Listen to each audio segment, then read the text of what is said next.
Hi, friends. It's Robin from the future. Okay, let me explain. This week's episode is an encore with Patty talking about letting things go in order to move on. Now, here's why we're sharing this one again. At some point, we talk about this writing prompt that Patty wants to do daily for a year. So guess what we did? We recorded another episode checking in with her on how she did. But how can we air that without revisiting the moment that made it all happen? So here you have the convo with Patty last year, and make sure to come back next week to hear if Patty got her groove back. Here's a hint. Absolutely. Edit audio.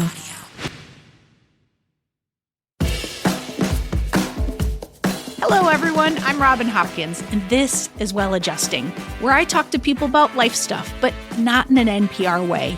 It's more like we're at the bar, having cocktails, getting into your business sort of way. It's giving drunk NPR. Oh, and producer Steph is here too. Hello. Today we chat, well, learning to accept your worth. Hey friends, welcome back. Today I am so excited to be bringing in a good pal of mine. Her name is Patty. Now, Patty is funny, she is smart, she's accomplished, but sometimes she finds it hard to remember all that. And this chat brings up a lot of questions like, how do we retrain our brains to see that we're not that insecure kid from our childhood? How do we set healthy boundaries with friends who don't always treat us the best? How do we show up as the person that we really are?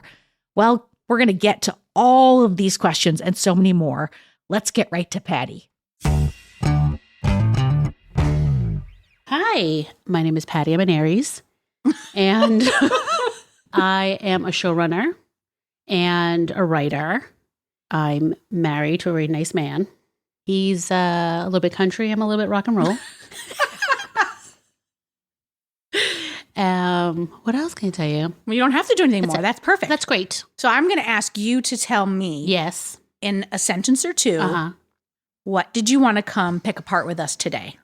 I would love to pick apart the level of worth that I have based on relationships that I've created and therefore had to let go of. Ooh. And subsequent grief that goes along with it. Interesting. Yeah. Okay. I want you to give us a little more background around that. So like, let's talk about, my first instinct is like, how are these two things connected? Worth and relationships for you? That's a good question. So things started off very early, like childhood level. I'm one of four. Mm-hmm. Everybody was kind of placed in their boxes. Yeah. Like there's the oldest, and she's on a pedestal. Then there's like number two, who is she's fantastic, but like super artistic. So she was in her box. And then there was my little sister who was like the baby. Then there was me. Four girls. That's a lot of estrogen. A lot of ladies. And What was the box you were placed in? I was the fat, ugly one. Oh, stop it. No, I'm serious. Like that was said or you felt that? Said. Oh, great. I didn't fit in. We all look very similar, but I'm the tallest, even though I'm not very tall. I was going to say, that's interesting. I know, teeny tiny people. So part of this whole thing was I'm going to do this to get back to this conversation. So we love a circle conversation. I'm going to give you a little circle. So as I'm entering my 50th year on this planet, I started taking a step back in assessing where I came from. Because I was noticing within like this past year of like my 40, like between 48 and 49, my personal life started to crumble. Like there was some loss there. And I was kind of thrust into this place of having to really reassess where I'm coming from. And the systems and thoughts that I survived on were no longer giving me that sense of reassurance of like, if I talk bad about myself and put myself in a situation that proved that, then I felt comfortable. It was kind of sadistic in a way. Yeah. Like, okay. It's like the devil you know. It's the devil I knew. And when I experienced a level of loss, I was like, holy shit, this behavior is not making me feel any good. It's actually making me feel worse. All right. So can we slow it down for just a second? What was the loss and what was the behavior? So the loss, two things. One, my husband got very sick out of nowhere and like hospitalized, was paralyzed. I got this crazy virus. And it happened so quickly that it's jarring. Like he went from walking one day to being paralyzed 2 days later. I did not know that. Yeah. It was fucking sucked. And I was in the middle of a big production, like a show that my production company sold. And like, that's a whole other thing. And trying to keep everything running, right? So like your estrogen, your adrenaline is on super high, right? And when he got home, like he went from being in the hospital for like 2 weeks and then an inpatient rehab for 2 weeks because he had to relearn how to walk. Jesus Christ. It was like intense. Yeah. It was really and for intense. anybody who doesn't know, like when you're in a live show or a production, like a big television show, it's 14, 15-hour days back to back to back to back for weeks. And it's always so weird because it feels like you're not curing cancer. It's a live music event or whatever, but the stakes are like millions of dollars and everybody acts like you are curing cancer. Yeah, and it was a project that myself and my two partners had been working on for like 7 years and it's finally being realized. So I'm like taking calls from the hospital room and like running into the bathroom because you have to keep your energy up and be positive for a person that like can't even hold the phone, can't feed himself. And I'm going into the bathroom like, hey, I'll be right back to just cry my eyes out and then come back and be like, hey, we can do this, you know? Yeah. Like it took him a full year to be like 100%. But then in between all that, my dog died. Like my Benny, my best friend. So it was like all these things that like, oh my God, my foundation started to crack and crumble. So I'm going to get emotional about it. It's okay. Hold on. Deep breaths. I know. No, I think it's interesting that I still get emotional. Yeah. So like when something like that happens, you're like, nothing's working. Yeah. So I'm going to stop and look at my life. And that's when the subject of worth really came in. And how I would look at my relationships and how those things I was attracting into my life that would confirm all of my insecurities and that I would have to fight really hard to prove to someone that I was worth being in that place. And when I would prove it, I'd have a momentary feeling of happiness, I guess. Like, see, I'm good. I'm good. See, you like me. See, I'm awesome. So like all this dialogue is happening in your head. Yeah. Okay. I would take a step back and be like, oh, now I know why I put myself in certain work relationships because they're comfortable and you recognize the feelings. Is that your tie back to your, like the childhood stuff that you were saying of like, so feeling like people didn't value you or didn't, like you were your words, not mine. Yes. The ugly fat one. Yeah. Like, so that just felt really familiar. Yes. And so you're like, I'm in crisis. I'm going back to this familiar feeling, but then you're in this place of like, this also doesn't feel right. Right. But what started happening was I would fight through it and then feel bad about myself after. Like, oh, this doesn't feel good. Why? Say because you were fighting through in a way that you were like, I'm trying to prove my worth. And now you feel bad because you're like, something in you knew you shouldn't have to do that? Yeah. Okay. So like an example would be I would work with someone. And even though deep down, I'd be like, this is probably not a great idea. But I'm going to do it anyway. We always know it, right? Yeah. We always know it. And then some other fear makes us take that job. Yeah. I was like, I'm going to do it or anyway. start that relationship or whatever. Exactly. And I'm just going to do it. And this person's going to treat me like absolute shit. And I'm going to take it because I don't like myself very much. Yeah. But like that, saying that is new. Like I would not have said that in it, if that makes sense. Oh, you'd say it later? Later. Okay. So I would work with people that would tell me I was great, right? This is the pattern. You're great. You're amazing. You're amazing. And then something would happen where maybe I was a little too shiny and a little too smart and a little too awesome. And then they would knock me down. Yeah. And they would say things or treat me differently out of nowhere. And then I would have to be like, okay, I can't be here anymore. And then I'd have to leave. And my choice way of leaving is like, I've cut you off. Like, I'm never going to fucking dead to me. You're dead to me. Yeah. And that's how it works. Is it the healthiest? Maybe not. But I don't know. I'm Sicilian. This is what I do. I have one question that I don't know I have two. Go. One is like, how long ago was this? And the second is, for all you said like, there was sort of like a moment where you're like, nothing is working. How did that make you look at your relationships? Was it that you didn't have like the support from people that you expected? Was it like you were sitting at a dining room table with a margarita alone one night? Like what was the connection there for you? That's a really good question. What was the first question? How long ago was that? This is all very recent. Like this is all within the year. Jesus Christ, I'm so sorry. Yeah, this is all within the year this happened. So also, LOL that you're like, I can't believe I'm still emotional. That is like not what the way you were talking about it. I thought it was like 10 years ago. My dog died in May. But what's happening on the inside is that I'm crumbling, and I've been crumbling for years. And I've listen, I've been in therapy.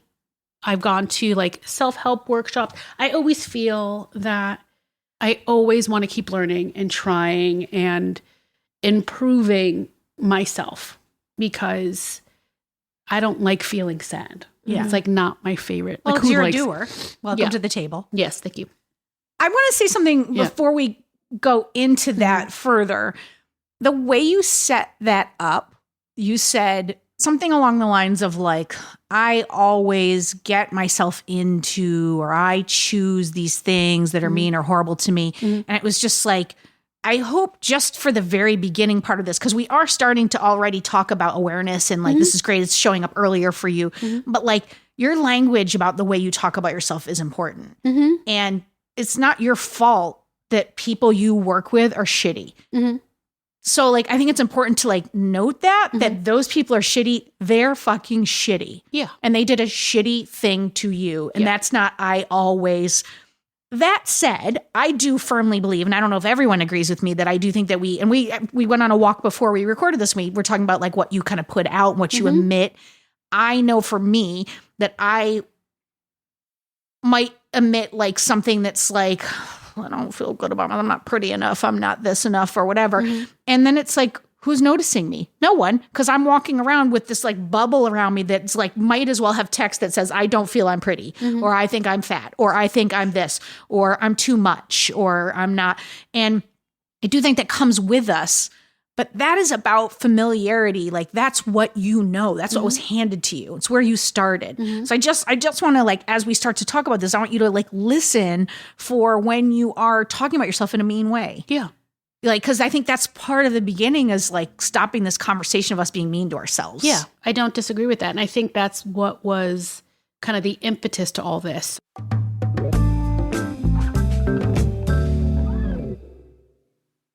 Hey friend, I'm just jumping in here to say that we've got a new way to get in touch with us. If you want to leave us some feedback, hopefully good, or suggest an episode topic or ask a question, all you have to do is go to sayhi.chat/welladjusting. The link's in the show notes, but I'll say it one more time. sayhi.chat/welladjusting. You could leave us a voice memo and we might just use it on air. And if you happen to be enjoying this episode, why not go ahead and subscribe to the podcast or rate and review us? You won't regret it, folks.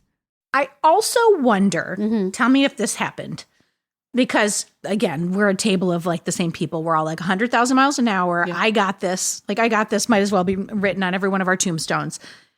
I have found recently that I start to feel sort of pissed.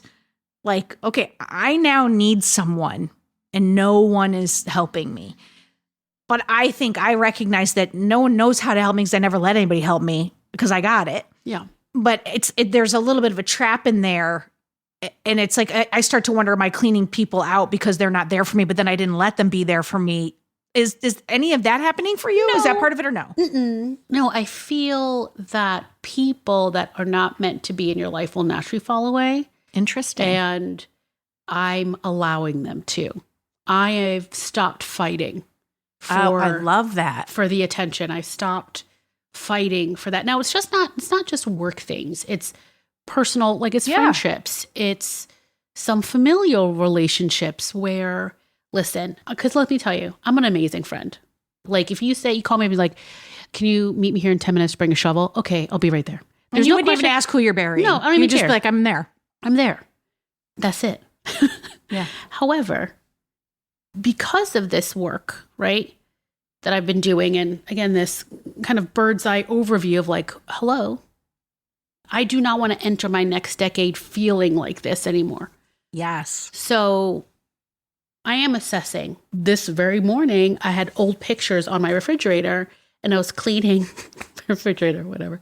I'm a psychopath. You're so busy. It's so busy cleaning my fridge. And I took those photos down. I was like, oh, that's not me anymore. There's only one person in that picture that I still talk to every day. Yeah. That doesn't need to be present anymore.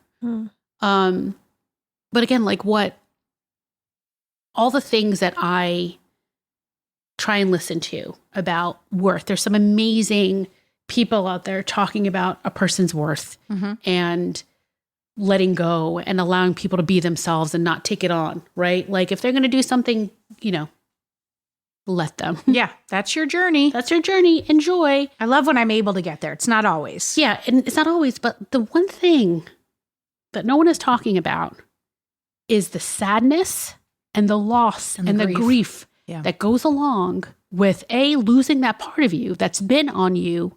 It's been like your little shadow your entire life. And now you're like, peace out. And those friendships you've had that are no longer there, it doesn't make you feel like shit.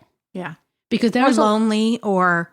Well, like there was a level of worth there. Yeah. Like I'm talking to someone every day. Yeah. And all of a sudden you're not calling me anymore. Yeah. What happened? Yeah. What happened? Well, sometimes, Steph and I have been talking about this a lot. You start to grow beyond people and you start to, especially if you're doing any work where you want to be a better version of yourself or you want to be happier a little more. Yeah. Some people don't want that. Yeah. Some people aren't up to that. Some people are they want to do their life and have their things that make them like moderately happy and then go along. Yeah. And but that isn't the path you're on. No. And it's hard. Are you also grieving? Because it's like we're kind of talking about two things. Like we're talking about like the people that we maybe like lose along the way in that grief, but we're also talking about the person that you used to be, and you're like in the middle of like, we had this episode that aired recently with Deanna from Season of Stuck, and she said this thing that I cannot stop thinking about. She was talking about like there's your old life and it felt a certain way. And sometimes being stuck is that place where that's not right anymore, but you can't see what the new life is yet. And I just keep obsessively thinking about that because it's like, I can see that all over what you're saying. It's like this old, like there has to be grief or feelings about burying, tiny third child Patty from New Jersey and not being able to see new Upper West Side Patty. Yeah. Like who's, fucking crushing it and saying, I deserve to have you treat me the way I show up with the shovel. Yeah, but also like, why do I care? Like that's the thing. Because you're a human being and you want to be loved. Like that's, and again, that's the language, Patty. Yeah. That's the language of you being mean to yourself. Yeah. Of course. Why would you not care? Because I'm cold-hearted. You want to be cold-hearted. You are not. So bad. But you're not though. I want to be bad. How did this start with the family? Like, does that feel connected to you? Like you being the third child, you being told these things? Well, that was my first part of therapy for me. That was phase one. Phase one of therapy, 15 years ago. And understanding like where my parents came from. And then seeing how my mom's sisters are and seeing how like it's all like you repeat what you know. Sure. Right. So when I realized that, I'm like, okay, I'm not going to do that. Like I'm going to break that cycle. I'm taking that on. So I don't look at that side of my life in sadness. I look at it at the moment that really shaped me and gave me my hard skin and gave me that ability to be really strong and to deflect as much as I could. Does that give you confidence that you just are in the midst of that now with a new phase with the people around you. Yeah. You've already done this once. Yes. You can do it again. I can. And you are doing it. Yes. It just hurts differently this time. Oh. It just hurts a little differently. I think because when I was processing the things with my family, I was in a different space, headspace. Mm-hmm. Like I single, was working, I was on my own, I was doing this whole I think your brain like Mary Tyler Moore throwing the hat in the air. Exactly. I feel like at that phase of my life, it was different. Well, you are for the first time deciding who Patty is outside of her family. So you're now making all the choices, and that's what they did, and there's a separation. And now in this phase, these are the choices you made. Yeah. And now it's like, it's not just about me. Yeah. Right? Now I have a family, and I am trying to figure out who I can be the best version of myself that doesn't make my husband worry so much about me, because he's always worried. He's like, get your fucking shit together. Get your head on straight. I'm like, thanks, honey. Thanks, babe. I will do that. I'm trying. I appreciate you. Trying. So any change is hard, right? Yeah. And it's like trudging through mud. Yeah. And until you get to the other side of it, it fucking sucks. And I feel like I'm in that muddy place where I'm having a really hard time not going backward. Yeah. And there's a lot of energy that goes into that, and a lot of process and reprocessing my brain to we don't do that anymore. No. That's hard. That takes a lot of energy, because we are designed the way that our parents made us in the situations, they are so hard to break because it's familiar and frequent, and we've done it a million times. And it's the triggering. It's the triggering of it all. And, this isn't, this is not 10 years ago. This is less than 12 months where I'm still experiencing certain behaviors. And it's like, what the actual fuck? Is that ever going to, for me, it's when is it ever going to fucking end?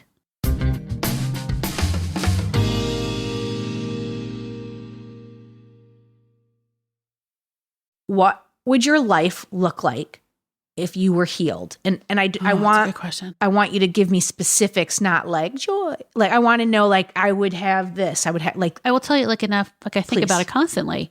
I feel I will walk taller. That makes sense. I'll be more confident. The dreams I have, I will actually create them. So, for instance, I love to write, and I've been working on this book for 2.5 years. Hey, we went out to dinner and you told me about it. I have the tab open on my computer. Do I write anything? No. There's a level of hesitancy, of fear, because of the years and years and years of hearing, I'm not good enough, or being treated like absolute dog shit in certain situations. There's a hesitancy, and I stop, even though I've written it 14 times in my head. So I'm going to do this, Patty, just to nudge you. Yeah, go. You started telling me what it would look like when I would walk taller, and then you went right back to tell me what it's not. Yeah. Tell me more. Does the tab stay open and you write? I finish it. You finish it. What else happens? Keep going. What does it look like? You walk taller. You finish this fucking book. I have new friends. I'm in a new circle. I mean, I love my friends. My key people will always be my ride or dies are always my ride or dies. Done. But I'm surrounded by new, positive people that enhance my intelligence, that enhance my creativity. And we just have a fucking blast. Yeah. I need to be elevated. Okay. And I feel that a new circle of humans will help me do that. Is there anything else that it would look like? I have a healthier mindset. Okay. I'm going to the gym every other day. I'm taking dance classes because I love to dance. I love to dance. It's just doing things that generate that excitement for me. Okay. So let's hold that. Okay. Okay. And then we got to come back over here for a minute. We got to go back into the mud. Oh, no. It's less fun. What would you need to do? And I think I'm not even going to ask you if you want to heal it. You have to have these things. Yes. So I want to heal it. Yeah. What would that look like? Thank you for changing from have to want. Yeah. what would like you think you need to do to come over here? Be silent. That's the fucking hardest thing in the history of man. In what situations? So I secretly have been doing things, but I'm not talking about it because I find, for me anyway, this is my own bullshit, that if I talk too much about it, it won't happen. So I've been doing things. Okay. On my own. This is still going to be the most like secretive podcast ending ever. I will do things. I have my list of 3 things. Okay. That I do every day that help me move forward to get to that place. Are you superstitious? Yes. Okay. And I feel that when I get too excited about things, I find that I self-sabotage and don't follow through. So if I do small incremental things and don't talk about it, I end up achieving said things without a lot of fanfare. Okay, because I want to respect your process. Mm-hmm. Like, I don't believe that everybody has to do things in the exact same way. Sure. But then I'm wondering what accountability things could you put in place to, like, if you don't want to say them out loud, because I would never be like, you must say them or we cancel this podcast. No. So our friend Jeff, for Christmas, love that dude, gave me a book called One a Day. And it's a sentence that you do every day. And it's a 5-year jam. Whoa. So every day I run a sentence of 2 that keeps me in the moment. Mm-hmm. So what I look forward to, honestly, is January 1st, 2026, to see how different, or if my life has changed in any way. And I think that's what keeps me motivated to reflect on what happened that day. And, you know, sometimes it's like, today was a quiet day. I wrote my gratitude list and I made dinner and that was it. And some days it's like, I was sad today and I went for a walk. So it's like, it's keeping me accountable in that way to be in the moment and not get lost in the quiet sometimes. Because I think that's my danger zone. The quiet, like when I don't have other people that I'm talking to or like whatever, is like I can, all the Robins come out. Yeah. And like I can have debates and conversations. And more often than not, they're not healthy. No. More often than not, there's negativity or like fear or stories I tell myself about who I am and what Yeah. What I love about that sentence a day, I don't know if you ever feel like this, but I always put so much weight on like the bad things and the bad feelings in my life. Like, oh my God, this is going to last forever. Because sometimes it feels like it's going to last really for fucking ever. Yeah. And that like one a day thing, just like if you look back on it, I'm sure there's days that are like, this was the worst day ever, blah, blah, blah. And then 2 days later, it was like, I saw a chicken cross, like, and it was so great. And I made a lasagna. And it's like the temporariness of the feeling just gets so like validated. And I love that because I need that reminder all the time. I want to know if you know what I'm going to say right now. We did she doesn't. That's okay. You can't always be in my head, Steph. We did an exercise after an episode fairly recently. Yes. Now I know. It was like we were talking about finding joy and we were talking about all this stuff. And it was like, and it was at the height of me feeling sort of like anxious and a little depressed and whatever. And Steph and I committed for 2 weeks. 2 weeks? A week? A week. It felt like 7 weeks. Every day we had to send one thing that was joyful that day to each other. I mean, there was days where I was like, oh, well, I thought that this was going to be my joy.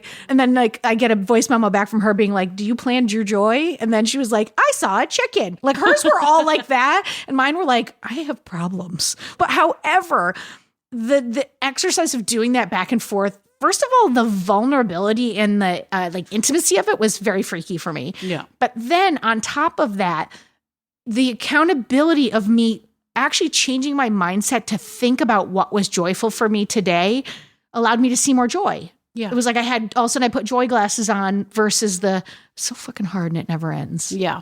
I find that like, I don't know if you guys feel this way, but writing it out gets it out of my system. So like if I'm feeling a type of way, if I write it out, it's like, oh, it's no longer keeping me down.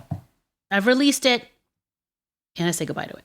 I haven't said this in about a year, but I want you to do the artist's way.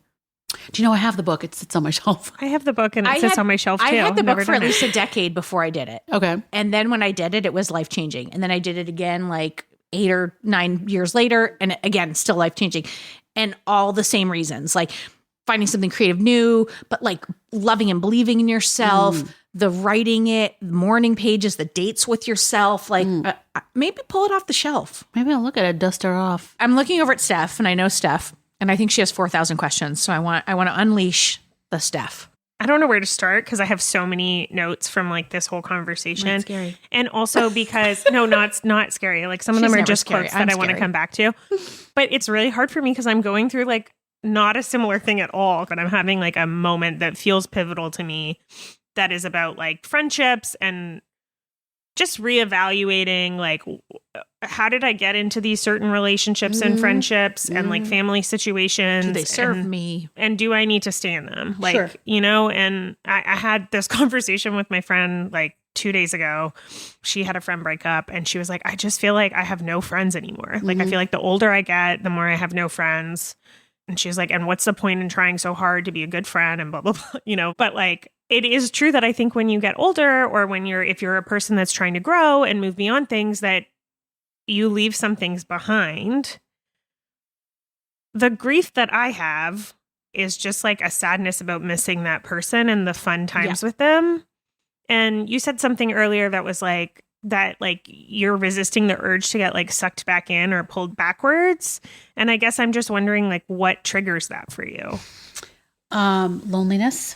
Okay. I've been doing a lot of regressing in that way and thinking about and missing the people that I used to have relationship with. And when I think about that, it tugs at me a little bit because what I know for sure where I'm strongest is I enter any relationship as my truest self. Like I don't hide anything. This is who you get. And I don't have that with a lot of people. So when I do have it, and then I realize that maybe that relationship, the purpose it served is no longer relevant. Yeah. And That's just hard. It's hard because for me to be that exposed, again, I don't do it very often, right? I just met you, right? You're seeing like this much, like 5% of me. Yeah. Maybe a little bit more because we're talking about a very intimate subject. 7. Okay, 7. But like when I met Robin, I was like, hey, because I immediately like felt the connection with her. I was like, I like you. Here we go. So what you're saying is you don't like me. No, I'm kidding. I don't like you at all. But it's this, you know, I feel sometimes that like, oh, did I waste it? What makes you think it's not unlimited? Like if you saw that in a person and there was that connection, I would like to counter your thought and remind you that even if it lasted for 2 months, that is so much more than so many people have. That's Do you know right. how many people walk through this earth asleep at the wheel and never let themselves truly connect to other people? Yeah. So if you connected to somebody for 2 months and then they shit the bed, well, you had 2 months. It's like very much like, was it better to have loved than lost? I always say, yes, it's better to have loved, even if you fucking lost it. Yeah. I don't disagree with that statement at all. Thank God. Oh, you suck. I think it's more, did someone, like, is someone a succubus, right? Ooh, yes. That's sometimes I fall into those situations where I get love bombed. And it feeds into that, like, oh, they like me. Wee, wee, you know, excited. They like me, boop, boop, boop. And then, ooh. Then you see the real person. But that's a growth area, though, Patty. Like, to be able to, like, to me, like, as we're growing and getting older, like, part of the growth is, like, seeing shit earlier. But I'm so fucking tired, Robin. Like, I think that's what it is. Like, I feel that. Well, you were depleted. You're 100% right. And your 2 support systems. Yeah. Like your closest person with your husband. Yeah. And I don't think we should ever like discount how important pets can be to us. Yeah. And those 2 things that held you, no matter what was happening, were unavailable to you. That's hard. It's hard. And I got Benny after my divorce. And like that period after my divorce, like I could not get out of bed. And when I found this dog, here's this guy who's like, yo, I need to go outside. You know, and I'm like, okay. Like he got me out of the house. Like there was a very much a healing element to all of it. So like losing him, I'm like, literally when he died, I'm like, who's going to love me now? Like, that's what I felt. And so it's like this, I'm getting emotional again about it again. Damn it, Penny. It's just, it's like, can I just say, it's not just Benny. Betty, some of you're getting emotional because it's like, who's going to love me now? Yeah. Like, fucking you. Yeah. And me and everybody that loves you and is around you and your husband, but like you. Yeah. I have such a visceral reaction right now to want to be just like, fuck all those fucking Do you people, Patty. I'm Penny? not fucking, no, not you. Everyone who said that to you, that said that you weren't worthy. Yeah. Fuck them.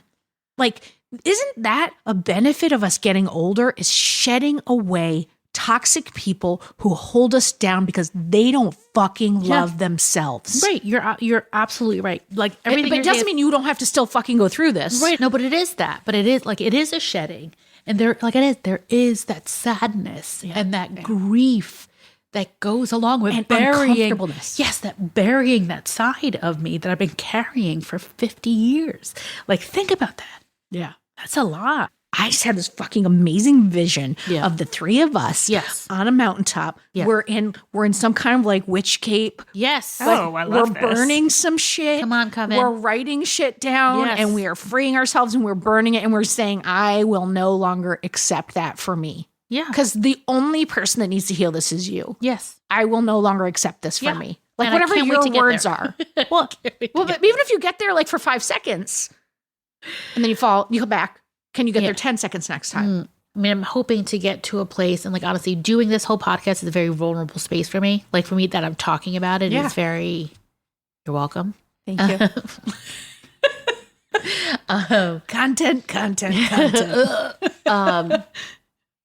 I am working towards a place where it doesn't matter. Like if I'm coming into it as I am, and you don't reciprocate, like I'm hoping truthfully that the work that I am doing, I am no longer attracting that kind of person into my life.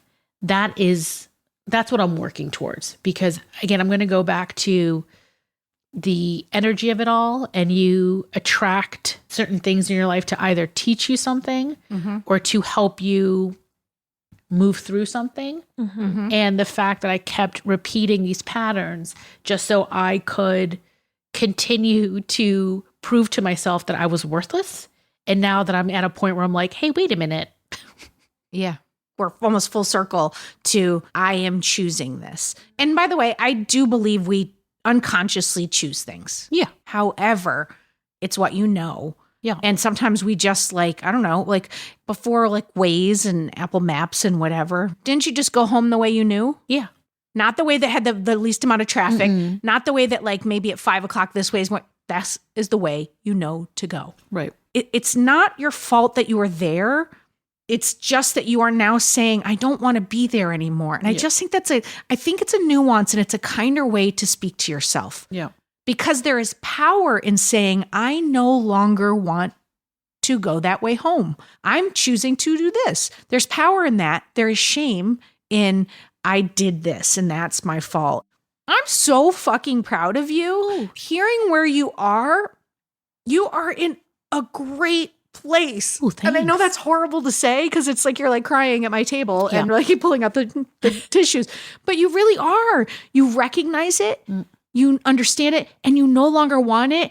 It's just like, I don't know. I don't know if it's painful for snakes to like shed a skin, but let's just assume it is. Yeah. It's just, it's hurting a little to take it off, to get to your new zoot suit.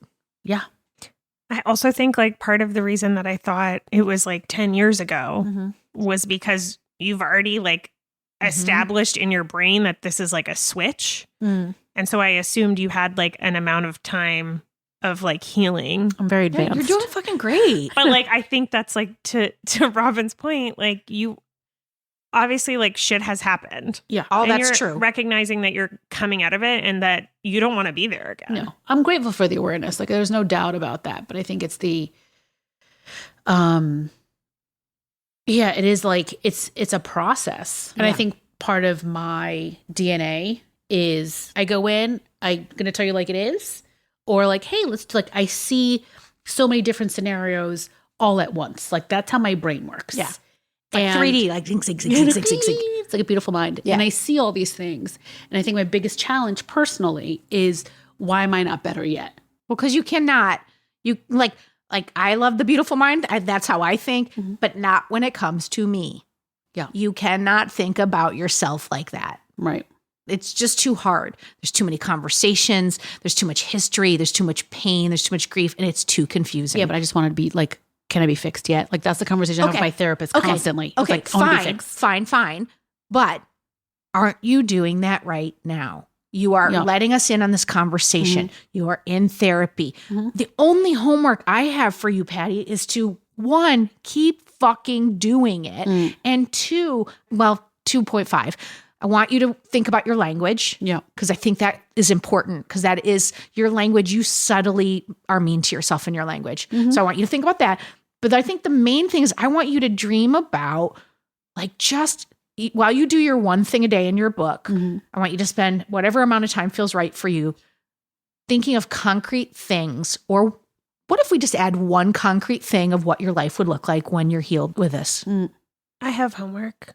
Oh, you never get out with just my homework. Steph is always she takes her little notebook. She's like, I have 5 items. No, I have that. Where's our assistant? That same homework, but I wrote down the like things that your future looks like. Okay, go. The notes that your future looks like, which is that you walk taller and you feel more confident. Yes. Your dreams, you're living into them. So you're making progress towards them, whether that's writing or whatever other dreams you have. You have new friends who enhance your intellect, creativity, and your fun that you have in your life. Yes. And you are active. You are going to the gym. You're dancing. You're finding that part of yourself, that like fire in you. So I want you to like, I'll email them to you. Yes, I want you to write those all down. And then I have this other category list that is about how You're not going to tell her to put those on a sticky pad? Oh, girl, I am. I'm doing both of these are on sticky notes. Sorry. Oh, I love So that's sticky note. Sticky note 1. So do I. Yeah. That is like, what am I living into? Yeah. You know? And then this is sticky note number 2. What am I attracting in new relationships? Which I'm saying are friendships. I want those like 2 lists somewhere in your house. I love a sticky note, but it can be I have so many sticky notes. I want the sticky note, but I also want you to like journal on that. Think on that. Like when whatever way feels right for you. Yeah. And don't for me, just for me because you're my friend. Yes. And I'm going to get all choked up. Don't you dare shut that fucking light off. Don't you dare gate it. Because Patty, if you do that, you are taking away your love, your value, your gifts to other people. Oh, you're so don't nice. you dare do that. You don't do that. Yeah, I will punch you right in the throat if you do that. She's not being nice. That is true. I know that from like you'll take this that away 1 from hour. people. Yeah.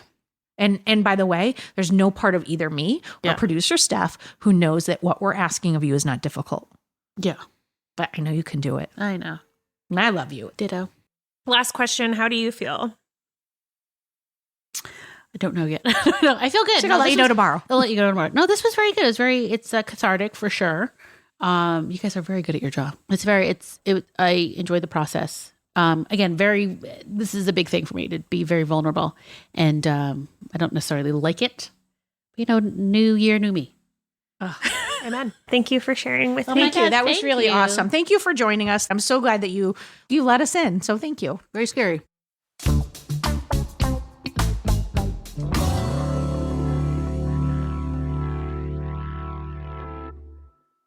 Well, that's a wrap on that conversation, but I've got a treat for you. As we leave each other, let's all take a moment to just be like a little bit kinder to ourselves than we were before listening. I think we deserve it. And before we go, thank you so much, Patty, for coming over and coming on the show today.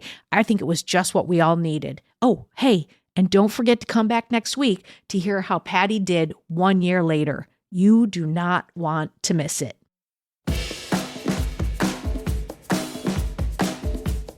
For more Robin, and you may need that, you probably don't need it, but like if you do, you can follow me at Real Rob Hops on all the platforms, all the socials, as the kids today say. Well Adjusting is an Edit Audio original series. It's exec produced by Steph Colburn and Robin Hopkins. Our producer and editor is Maria Passingham, and our production manager is Kathleen Speckert. Thank you to the entire Edit Audio team and to you for listening. Oh, hey, before you take out those AirPods, this show is just for entertainment. If you are in need of help, please, please, please reach out to a professional. Go ahead and get that help. You deserve it.